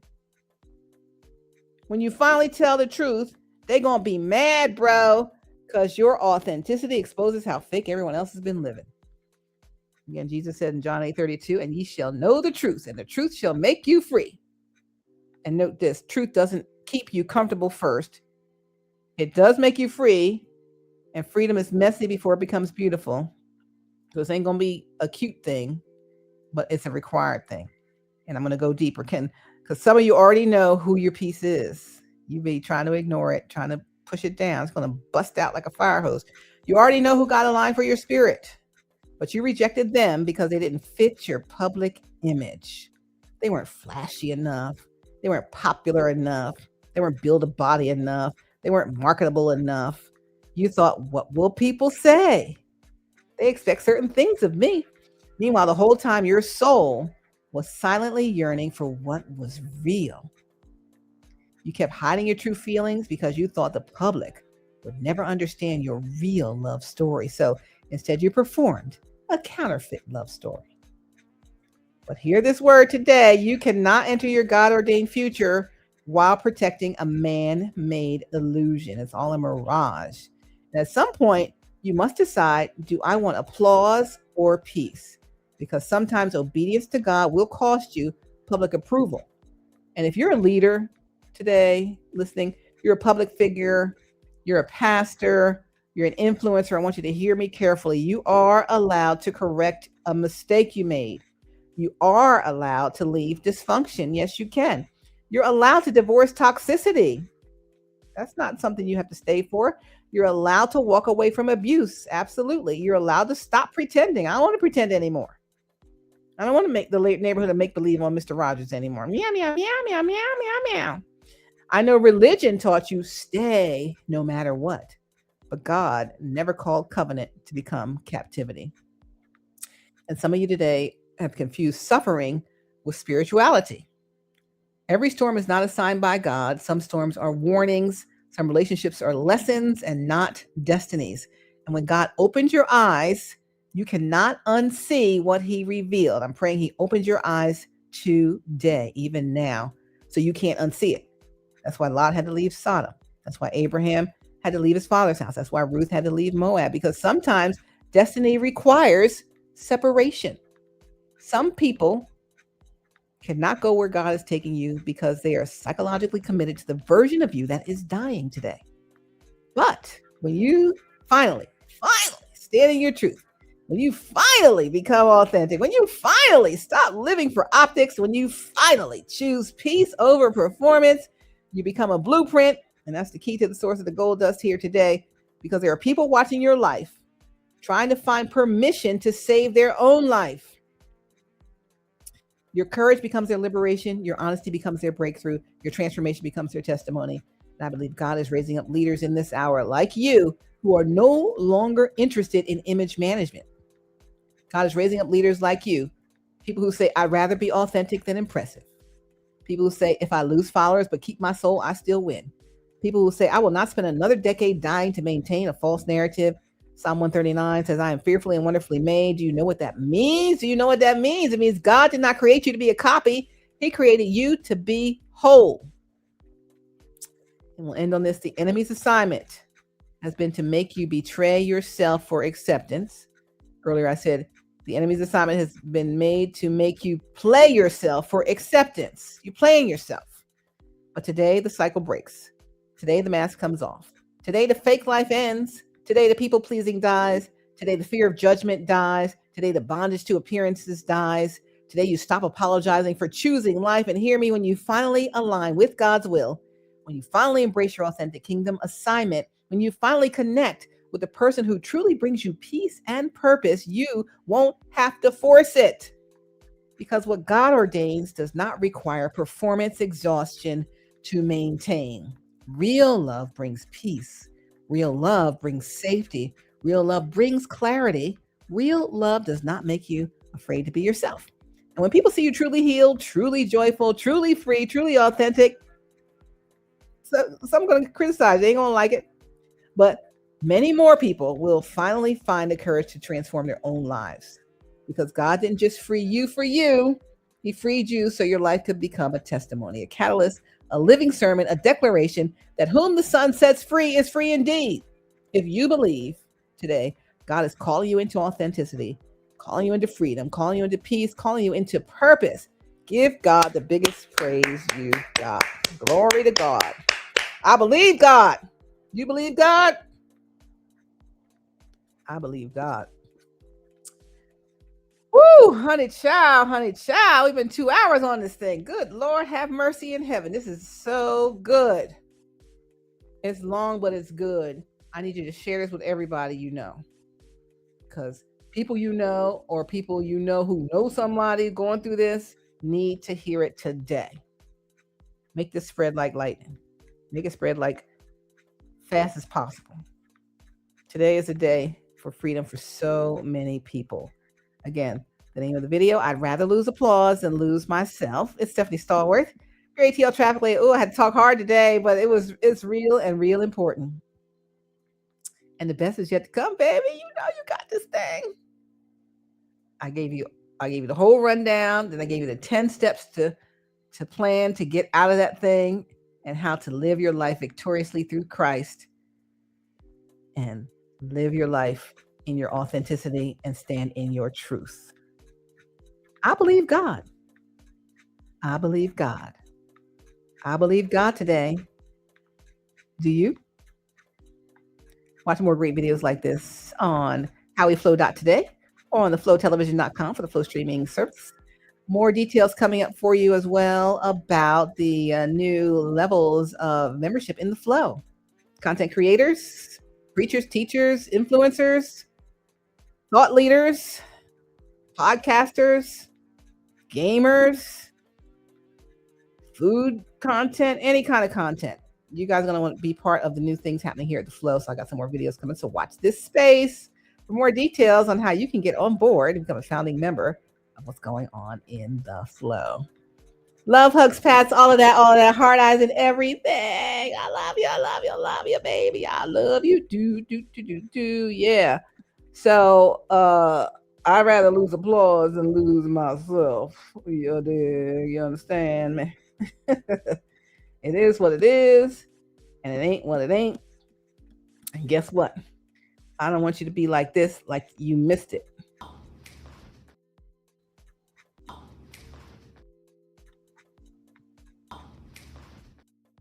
I'm like, I missed it. Oh, man, I missed it.